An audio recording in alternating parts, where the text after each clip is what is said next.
में कभी छाँव बनकर,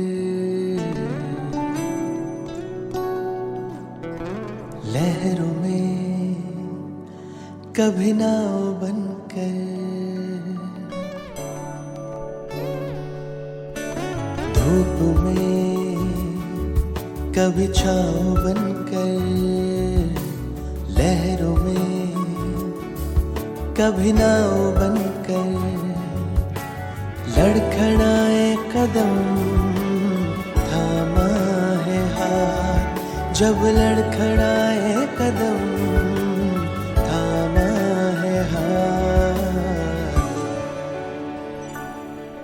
मेरे बाबा है साथ, मेरे बाबा है साथ, मेरे बाबा है साथ, मेरे बाबा है साथ, मेरे बाबा है साथ, मेरे बाबा है साथ, मेरे बाबा है साथ, मेरे बाबा है साथ।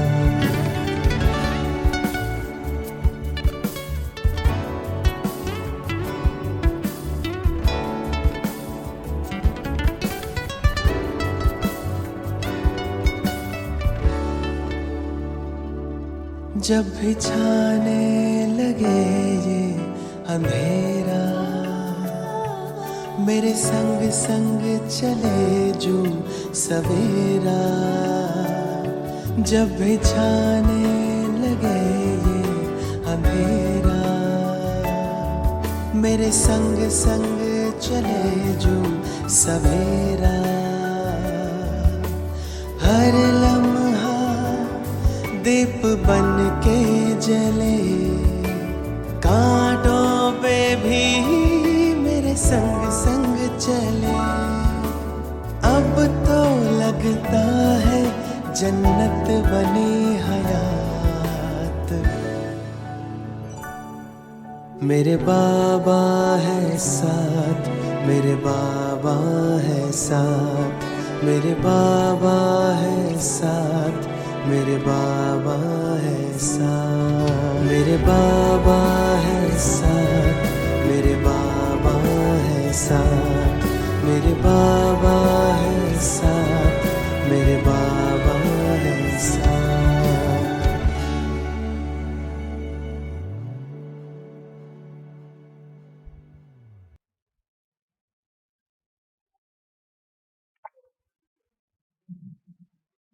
ओम शांति। आज 24 में एक मुरली है जिसमें बाप दादा ने साकार रूप में यही हम बच्चों को आज कह रहे हैं कि हम साधारण कर्म करते हुए भी हमारा कर्म जो है बाबा की याद में होनी चाहिए, तो हमारा कर्म जो होगा वो दिव्य बन जाएगा। और आज बाबा ने कहा कि हमारा आधा कल्प जो है भक्ति में होता है और आधा कल्प ज्ञान मार्ग में होता है। तो भक्ति और ज्ञान, भक्ति में हम जब आए और हमने बाप की ग्लानि की तो हम नीचे ही और गिरते गए, और जब ज्ञान मार्ग में आए, बाप को पहचाना, बाप को याद किया, तभी हमारी जीवन, तभी हमारी जो भाग्य जो है वो चढ़ती कला में गई। भक्ति में हमारी जो कला है वो गिरती कला होती है, क्योंकि हमने कुछ जाना नहीं, पाप की ग्लानि किया और हमारी नीचे की ओर गति हुआ। और जब हम ज्ञान मार्ग में आते हैं और बाप को पहचान कर बाप को याद करते हैं, तभी हमारी चढ़ती कला होता है और हमारा जीवन हीरे तुल्य बनता है। तो सुनते हैं आज की मुरली। आज बाबा कहते, मीठे बच्चे, तुमने रावण के मत पर बाप के ग्लानि की तो भारत कौड़ी तुल्य बना। अब उसे पहचान कर याद करो तो धनवान बन जाएंगे। प्रश्न है आज का, सीढ़ी के चित्र में कौन सा वंडरफुल राज समाया हुआ है?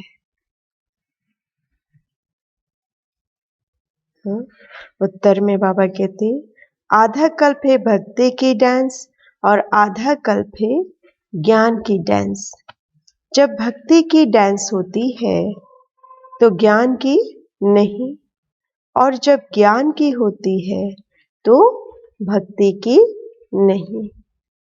आधा कल्प रावण के प्रारब्ध चलती और आधा कल्प तुम बच्चे प्रारब्ध भोगते हो। यह गुह्य राज सीढ़ी के चित्र में समाया हुआ है। सीढ़ी के चित्र में वंडरफुल राज क्या है? वंडरफुल राज यही है कि आधा कल्प हमने भक्ति की और आधा कल्प हमने ज्ञान की डांस की। आधा कल्प भक्ति की मतलब द्वापर युग से हमने भक्ति करना शुरू किया, और आधा कल्प हमने ज्ञान की डांस की मतलब ज्ञान की जो हमने प्रारब्ध भोगी सतयुग और त्रेता में। जब भक्ति होती है तो भक्ति जब होती है तो ज्ञान नहीं होता, ज्ञान होता है तो भक्ति होती नहीं। तो आधा कल्प हमने रावण के प्रारब्ध चलती और आधा कल्प तुम बच्चे प्रारब्ध भोगते हो। द्वापर से रावण के प्रारब्ध चलती है और प्रारब्ध आधा कल्प हम प्रारब्ध भोगते हैं, मतलब सतयुग और त्रेता युग हमने ज्ञान के जो प्रारब्ध है वो भोगते हैं। ये गुह्य राज सीढ़ी के चित्र में समाया हुआ है। गीत है आज का, ओम नमो शिवाय, है ना। आज है भी सोमवार के दिन। सोमवार के दिन ऐसे शिव का दिन माना जाता है। ऐसे तो हर दिन उसी का है, लेकिन विशेष सोमवार को माना जाता है। ओम शांति। बाप बैठ समझाते हैं, भक्ति मार्ग में बहुत ही भक्ति की डांस की, ज्ञान की डांस नहीं की। बाबा कहते, भक्ति मार्ग में भक्ति की डांस की, ज्ञान की डांस नहीं की। भक्ति की डांस जब होती है तो ज्ञान की नहीं, और जब ज्ञान की होती है तो भक्ति की नहीं, क्योंकि भक्ति की डांस उतरती कला में ले जाती है। सतयुग में भक्ति होती नहीं, भक्ति शुरू होती है द्वापर से। जब भक्ति शुरू होती है तो ज्ञान के प्रारब्ध पूरी हो जाती है, फिर उतरती कला होती है। कैसे उतरते हैं सो बाप बैठ समझाते हैं। मैं कल्प कल्प आकर बच्चों को कहता हूँ, तुम बच्चों ने हमारी बहुत ही ग्लानि कर दी है। जब जब भारत में इस आदि सनातन देवी देवता धर्म की बहुत ग्लानि होती है तब मैं आता हूँ। जब धर्म की अति ग्लानि होती है, जब बाप के नाम पर झगड़ा होता है, तभी भगवान को इस धरती पर आना पड़ता है। सभी धर्मों को एक कर अनेकता में एकता उस परमपिता परमात्मा लाने के लिए इस धरती पर परमात्मा को आना पड़ता है, उस पिता को आना पड़ता है। ग्लानि किसको कहा जाता है वह भी समझाते हैं। बाप कहते हैं, मैं विकारी नरकवासी भारत को आकर कल्प कल्प स्वर्गवासी बनाता हूँ। तुम मेरी ग्लानि आसुरी मत पर करने के कारण कितने कंगाल बन गए हो। राम राज्य था, अभी है रावण राज्य, जिसको हार और जीत दिन और रात कहा जाता है। अब विचार करो मैं कब आऊं। जिन्हों को राज्य दिया वही राज्य गवा बैठे हैं। हिसाब किताब तो सारा समझाया ही है। मैं आकर वर्षा देता हूँ, फिर रावण आकर तुमको श्रापित करते हैं। भारत को खास, दुनिया को आम। भारत की महिमा का भी किसी को पता नहीं है। पहले पहले भारत ही था। कब था, कैसे था, कौन राज्य करते थे, किसी को भी पता नहीं है। कुछ भी समझते नहीं है। जो देवता थे, सकल मनुष्य की सीरत देवताओं की थी। अब सूरत भल मनुष्य की है, लेकिन सीरत आसुरी है। सकल मनुष्य की, बाबा कहते, लेकिन अब सीरत कैसी है?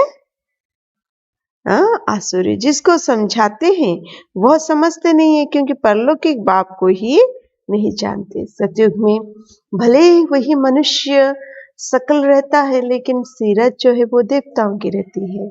लेकिन द्वापर युग से भल सकल क्या मनुष्य की रहती है, लेकिन सीरत कैसी रहती है? आसुर की।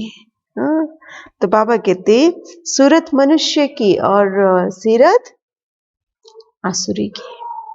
तो बाबा कहते हैं ये बात बाप बैठ समझाते हैं, और जो बाप को ही नहीं जानते इस बात को समझते नहीं, और ही बैठ गाली देते हैं। बाप को ग्लानि करते करते बिल्कुल ही कौड़ी तुल्य बन गए हैं। बाबा कहते भारत का डाउनफॉल हो गया है। ऐसी हालत जब होती है, बाप कहते हैं तब मैं आता हूँ। अभी तुम बच्चों को सम्मुख समझा रहा हूँ। कल पहले भी ऐसे ही समझाया था। यह देवी संप्रदाय की स्थापन हो रही है। मनुष्य से देवता बन रहे हैं। मनुष्यों को यह पता ही नहीं है कि बाप कब आते हैं। सतयुग त्रेता में तुम बड़ी खुशी में प्रारब्ध भोगते हो, फिर द्वापर से रावण का श्राप पाते पाते बिल्कुल ही खत्म हो जाते।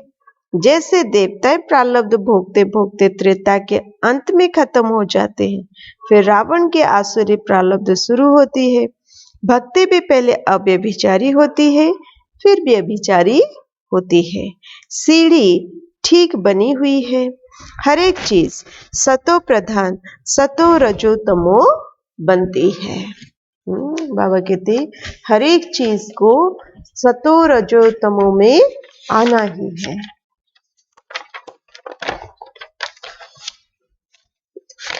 आज बाबा कहते फिर जब सतो रजो तमो में कैसे आते, क्योंकि खाद बढ़ती जाती है।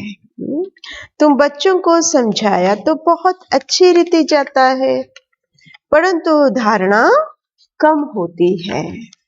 कोई में तो समझाने का बिल्कुल अकल ही नहीं है। कोई अच्छे अनुभवी हैं जिनकी धारणा बड़ी अच्छी होती है। नंबरवार तो होते हैं ना, स्टूडेंट्स एक समान नहीं होते, कुछ ना कुछ नंबर जरूर रखेंगे। बाबा कहते कोई को भी समझाना है बहुत सहज।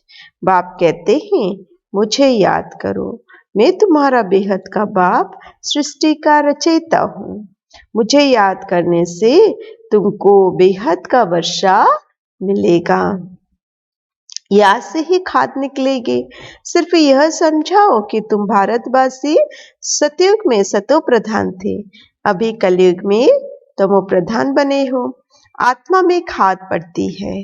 पवित्र होने बगैर कोई वहां जा नहीं सकते। कहाँ? परम धाम जा नहीं सकते। नई दुनिया में है ही सतो प्रधान। कपड़ा नया है तो कहेंगे सतो प्रधान, फिर पुराना तमो प्रधान हो जाता है। अभी सबका कपड़ा फटने का लायक है। सब जड़ीभूत अवस्था को पाए हुए हैं। जो विश्व के मालिक थे वही बिल्कुल क्या बन गए? गरीब बन गए। बाबा कहते फिर उनकी ही साहूकारी बाबा कहते फिर उनको ही साहूकार बनना है। इन बातों को मनुष्य नहीं जानते। भारत स्वर्ग था, इन लक्ष्मी नारायण का राज्य था, और सब धर्म वाले तो बाद में आए हैं।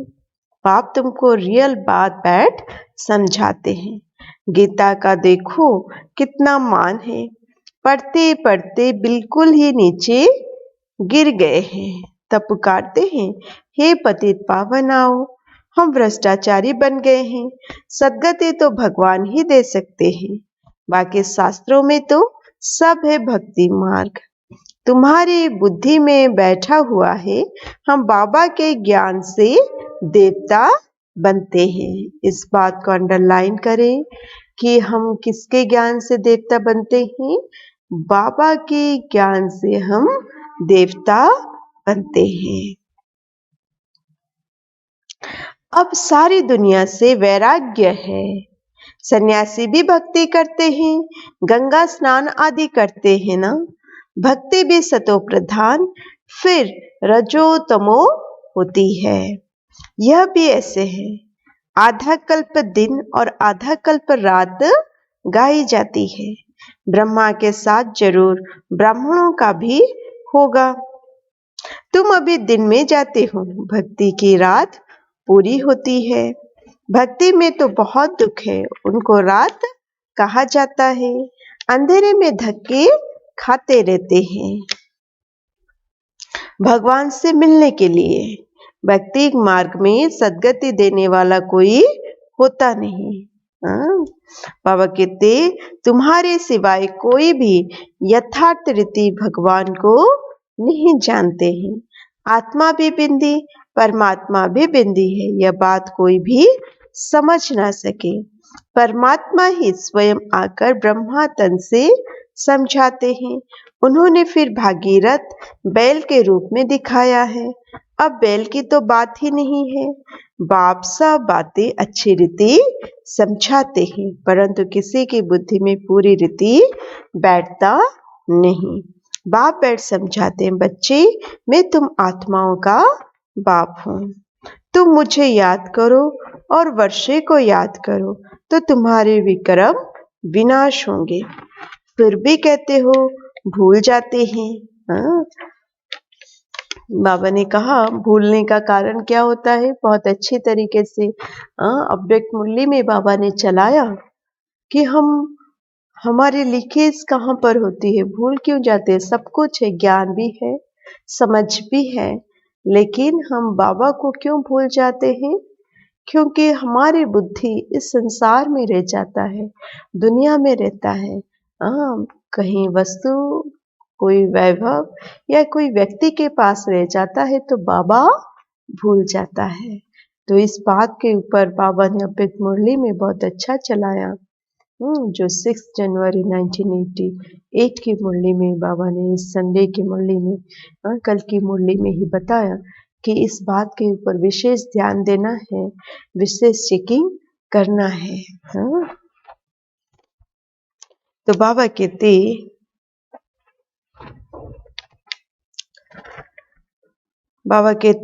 कि तुम्हारे सिवाय कोई भी यथार्थ रीति भगवान को नहीं जानते हैं। आत्मा भी बिंदी तो परमात्मा भी बिंदी है, यह बात कोई भी समझ ना सके। परमात्मा ही स्वयं आकर ब्रह्मा के तन से समझाते हैं। उन्होंने फिर भागीरथ बैल के रूप में दिखाया है। अब बैल की तो बात है नहीं, बाप सब बातें अच्छी रीति समझाते हैं, परंतु किसी की बुद्धि में पूरी रीति बैठता नहीं है। बाप बैठ समझाते हैं, बच्चे मैं तुम आत्माओं का बाप हूँ।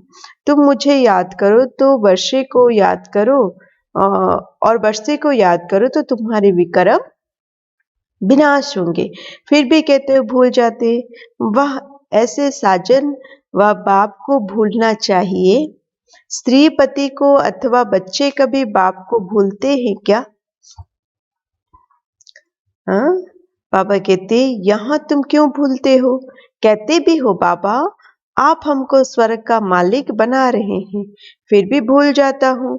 बाप कहते हैं याद नहीं करेंगे तो अंदर जो कट चढ़ी है वो कैसे निकलेगी? मुख्य बात है ही याद की। अपना कोई दूसरे धर्म से ताल्लुक नहीं है। स्कूल में तो हिस्ट्री ज्योग्राफी समझाते हैं, कोई तो बिल्कुल समझते नहीं। बाप पढ़ाते हैं, यह बुद्धि में बैठता नहीं है। अच्छा बाप और वर्षा तो याद करो कि यह भी भूल जाते हो। जिसके लिए आधा कल्प से भक्ति करते आए, उस बाबा को याद नहीं करते। हाँ, तुम बच्चों की बुद्धि में है। अब हम यह शरीर छोड़ राजाई में जाएंगे। यह अंतिम जन्म है। सूक्ष्म बतन में उनके फीचर्स तो वही देखते हो, वैकुंठ में भी देखते हो। जानते हो ये मम्मा बाबा ही लक्ष्मी नारायण बनते हैं। तुम जब सतयुग में रहते हो तो समझते हो कि यह एक शरीर छोड़ दूसरा लेना है। वहां उनको यह पता नहीं रहता कि सतयुग के बाद त्रेता आएगा, द्वापर आएगा, हम उतरते जाएंगे। ज्ञान की बात नहीं रहती है, पुनर्जन्म लेते रहते हैं। वहां आत्म अभिमानी रहते हैं। कहां पर? सतयुग में। हाँ, सतयुग में पता ही नहीं रहता कि फिर त्रेता आएगा, द्वापर आएगा, हम नीचे गिरते जाएंगे, क्योंकि वहां पर आत्म अभिमानी में रहते हैं। बाबा कहते देह अभिमानी। हाँ, बाबा कहते वहां आत्म अभिमानी रहते। कहां पर? सतयुग में। फिर आत्म अभिमानी से देह अभिमानी बन जाते हैं। यह नॉलेज सिर्फ तुम ब्राह्मणों को है और कोई के पास नहीं है। यह ज्ञान ज्ञानेश्वर जो ज्ञान का सागर बाप है वही सुनाते हैं। जरूर ब्रह्मा के बच्चे ब्राह्मणों को ही सुनाएंगे। ब्रह्मा के बच्चे हैं ब्राह्मण संप्रदाय। रात दिन का फर्क है। तुम पुरुषार्थ कर संपूर्ण गुणवान बनते हो। संपूर्ण निर्विकारी गृहस्थ व्यवहार में रहते भी तुम बाप को याद करो। कर्म तो करना ही है। बुद्धि का योग बाप के साथ लगा रहे। बाबा कहते कर्म भल कोई भी करो, बढ़ई का काम करो व राजाई का काम करो। हाँ, बाबा कहते कोई भी कर्म हो, हाँ, लेकिन बाप की याद से हो। राजा जनक का भी गायन है ना, राजाई करते रहो परंतु बुद्धि का योग बाप के साथ लगाओ तो वर्षा मिल जाएगा। बाप कहते हैं मन मना भव मामेकम याद करो। शिव बाबा कहते हैं सिर्फ शिव कहने से लिंग याद आएगा। और तो सबके शरीर का नाम लिया जाता है, पाठ शरीर से बजाते हैं। अभी तुमको आत्म अभिमानी बनाया जाता है जो आधा कल्प चलता है। इस समय सभी हैं देह अभिमान में, वहां आत्म अभिमानी होंगे यथा राजा रानी तथा प्रजा। आयु तो सबकी बड़ी होती है, यहाँ सबकी आयु कम है। तो बाप सम्मुख बैठ बच्चों को कितना अच्छी रीति समझाते हैं। हे आत्माओं, क्योंकि आत्मा ज्ञान लेती है, धारणा आत्मा में होती है। बाबा को शरीर तो है नहीं, आत्मा में सारा ज्ञान है। आत्मा भी स्टार है तो बाबा भी स्टार है। वह पुनर्जन्म नहीं लेते हैं, आत्माएं पुनर्जन्म लेती है। इसीलिए बाबा ने काम दिया था कि परमात्मा की महिमा और बच्चे की महिमा लिखकर आओ। दोनों की अलग अलग है। श्री कृष्ण की अलग महिमा है और परमात्मा शिव की अलग महिमा है। जो बाबा ने कहा बाप की महिमा और बच्चे की महिमा, मतलब परमात्मा शिव की महिमा और कृष्ण की महिमा। वह साकार है, वह निराकार है। श्री कृष्ण साकार है और परमात्मा निराकार है। इतना गुणवान किसने बनाया? जरूर कहेंगे परमात्मा ने बनाया। इस समय तुम ईश्वरीय संप्रदाय हो, तुमको बाप सिखला रहे हैं। पीछे फिर प्रारब्ध भुगते हैं। सतयुग में तो कोई नहीं सिखलाएंगे। भक्ति मार्ग की सामग्री ही खत्म हो जाती है। इस दुनिया से वैराग्य भी चाहिए, अर्थात देह सहित देह के सब संबंध छोड़ अपने को अशरीरी आत्मा समझना है। नंगे आए थे, नंगे जाना है। यह पुरानी दुनिया खलास हो जानी है। हम सब नई दुनिया में जाने वाले हैं। बस यह याद की मेहनत करते रहो। इसमें ही फेल होते हैं, याद करते नहीं हैं। जो भी समझने के लिए आते हैं उनको भी यह समझाना है। शिव बाबा ब्रह्मा द्वारा कहते हैं कि मुझे याद करो तो याद से तुम्हारी खाद निकल जाएगी, तुम विष्णुपुरी के मालिक बन जाएंगे। विष्णुपुरी ही स्वर्गपुरी है। तो जितना हो सके बाप को याद करो। जिस बाप को आधा कल्प याद किया है अब वह सम्मुख आए हैं, कहते हैं मुझे याद करो। उनको कोई भी जानते नहीं, खुद ही आकर अपना परिचय देते हैं। मैं जो हूँ, जैसा हूँ, ऐसा कोई विरला जानते हैं और निश्चय करते हैं। निश्चय कर लेते हैं तो पुरुषार्थ कर वर्षा पा लेते। इस बात को अंडरलाइन करें कि बाप जो है, जैसा है, उसको जो समझ लिया, जान लिया, विरला कोई जानते हैं और विरला कोई जो जानकर निश्चय कर लेता है, पुरुषार्थ करता है, वही वर्षा पाता है। शिव बाबा कहते हैं मुझे याद करने से ही तुम्हारे विक्रम विनाश होंगे और तुम पवित्र बन जाएंगे। फिर पवित्र दुनिया के मालिक बनेंगे।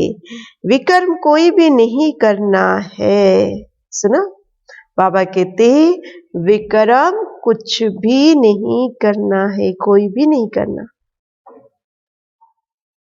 अच्छा, मीठे मीठे सिखिलदे बच्चों प्रति माता पिता बाप दादा का याद प्यार और गुड मॉर्निंग।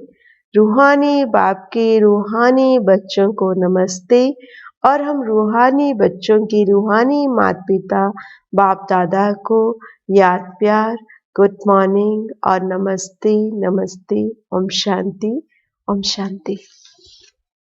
तो आज की 4 पेज की मुरली से धारणा में हमने क्या माना बोलेंगे, धारणा क्या होगी? 4 पेज के मुरली का सारांश में धारणा में हम बच्चों को बाबा देते कि पुरुषार्थ कर, पहली पॉइंट में है कि पुरुषार्थ कर संपूर्ण गुणवान बनना है।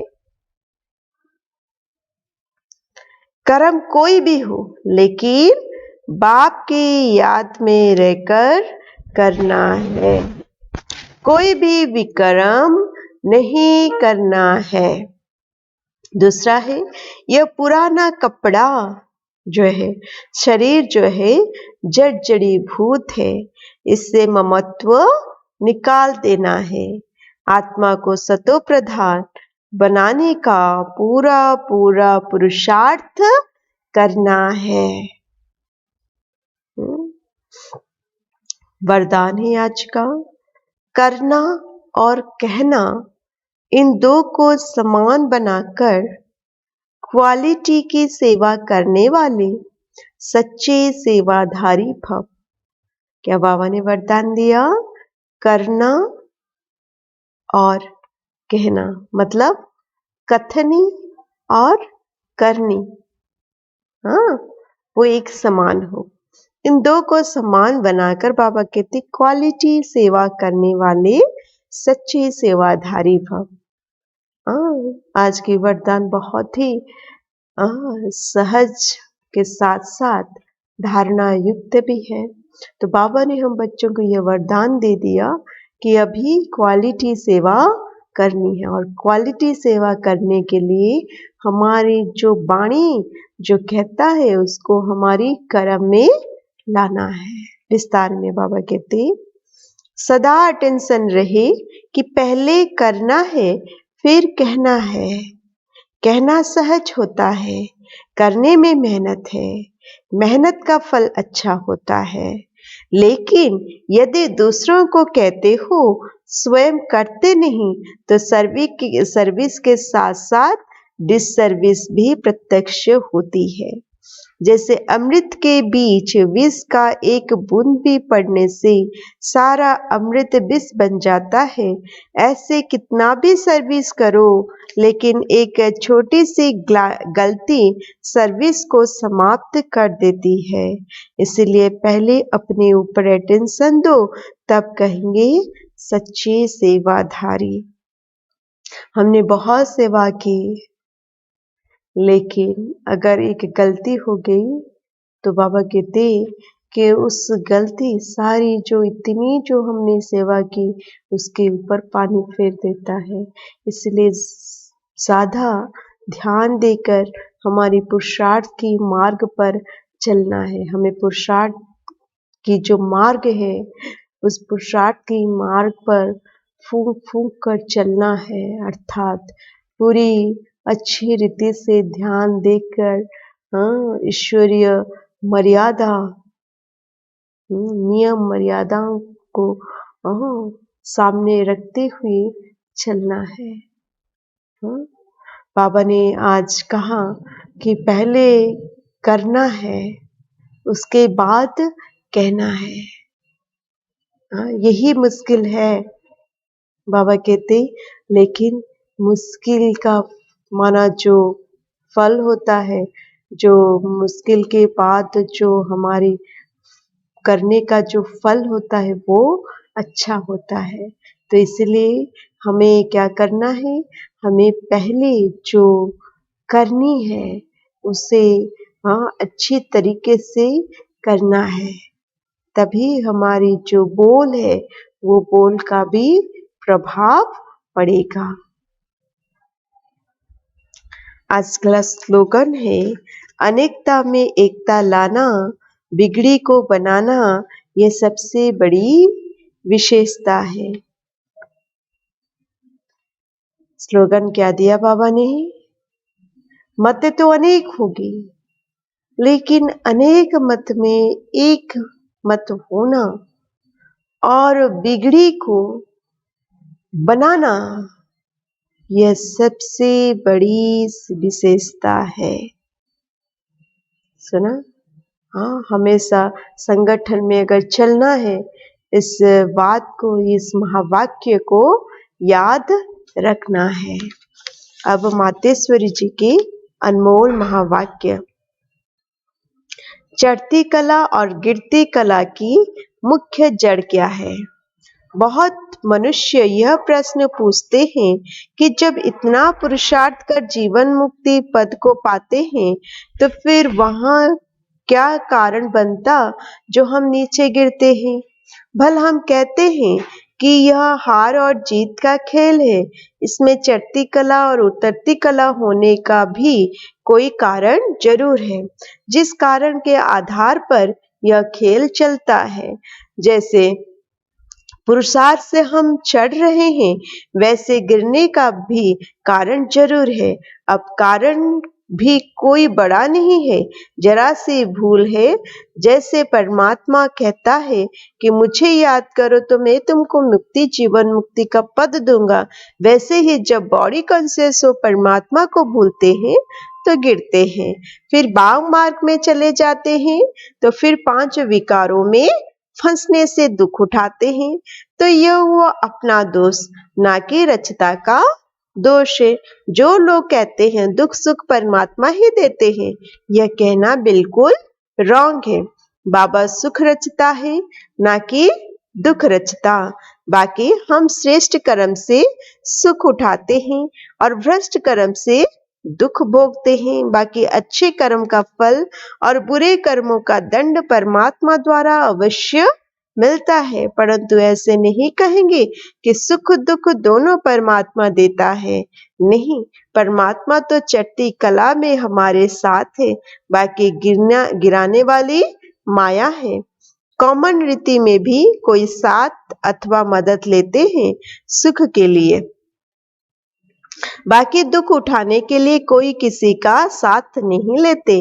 बाकी तो जैसा जैसा कर्म वैसा वैसा फल की रिजल्ट। तो इस ड्रामा के अंदर दुख सुख का खेल अपने कर्मों के ऊपर बना हुआ है, परंतु तुच्छ बुद्धि मनुष्य इस राज को नहीं जानते, है ना। चरती कला मातेश्वरी जी के महावाक्य में, अनमोल महावाक्य में रहा कि चरती कला और गिरती कला की मुख्य जड़ क्या है। चरती कला के लिए जैसे हम पुरुषार्थ करते हैं तो हमारी चरती कला होती है, और गिरती कला कैसे होती है, जब हम बाप को भूल जाते हैं, विकर्म करने लग पड़ते हैं, तो गिरती कला होता है। अच्छा, ओम शांति। आज की जो योग बल के द्वारा अव्यक्त इशारे में है, सफलता स्वरूप बनना है योग बल के द्वारा। तो योग बल जमा करने के लिए मनसा बहुत शुद्ध और श्रेष्ठ चाहिए, सुना, इस बात को अंडरलाइन करें। योग बल के द्वारा अगर सिद्धि प्राप्त और अगर सफलता प्राप्त करना चाहते हो तो योग बल का जमा करने के लिए मनसा बहुत शुद्ध और श्रेष्ठ चाहिए। मनसा में कोई कचरा नहीं होना चाहिए, है ना, बहुत क्लीन उसको रखना है, सफाई करके। हाँ, मनसा शक्ति ही सेफ्टी का साधन है। मनसा शक्ति द्वारा ही स्वयं की अंत सुहाने बनाने के निमित्त बन सकेंगे। इस बात को पूरी अच्छी रीति से अंडरलाइन करें कि मनसा शक्ति द्वारा ही स्वयं की अंत जो है वो सुहाने बनाने का निमित्त बन सकेंगे। नहीं तो साकार संयोग समय पर सरकमस्टांस प्रमाण प्राप्त नहीं हो सकता। उस समय मनसा शक्ति अर्थात श्रेष्ठ संकल्प शक्ति एक के साथ लाइन क्लियर हो तब परमात्मा शक्तियों का अनुभव कर सकेंगे।